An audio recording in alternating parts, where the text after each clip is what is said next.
ദേ ഇത് നോക്കിയേ, ഈ സ്ഥലത്തുണ്ടല്ലോ ഒരു ഫ്ലാറ്റ് പണിതാൽ നല്ല അസല് കാഴ്ചയായിരിക്കും. ഇനിയിപ്പോ വില്ലാണെങ്കിലോ തനി റിസോർട്ട് പോലെ ഉണ്ടാവും. ജനല് തുറന്നാൽ ദേ കായലും ബോട്ടും പിന്നെ വെള്ളത്തിലൂടെ ഇങ്ങനെ നീന്തി നടക്കുന്ന താറാവുകളും. ഓ അടിപൊളിയായിരിക്കും. ജോണേട്ടാ കൊള്ളാം. ഓ പ്രോപ്പർട്ടിയൊക്കെ എനിക്ക് ഇഷ്ടപ്പെട്ടു. നോക്കട്ടെ. അല്ലേ മൊബൈലിൽ ഇപ്പൊ എന്താ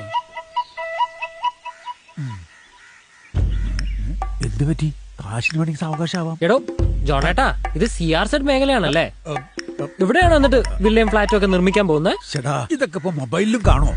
എടോ ഇതാണ് പുതിയ K-Smart ആപ്പ്. ഇനി ഒരു ഉടായ്പും നടക്കില്ല. GIS ഉപയോഗിച്ച് ഏത് പുരയിടത്തിന്റെയും ഡീറ്റെയിൽസ് ഇനി ആർക്കും ലഭിക്കും. K-Smartലെ നോ യുവർ ലാൻഡ് എന്ന സെക്ഷനിൽ ലോഗിൻ ചെയ്യൂ. അപ്പോഴാണ് തന്റെ താറാവും തോണിയും വള്ളവും നീന്തിക്കളിയും. K-Smart, സ്മാർട്ടായ മലയാളിക്ക് ഡബിൾ സ്മാർട്ടായ മൊബൈൽ ആപ്പ്.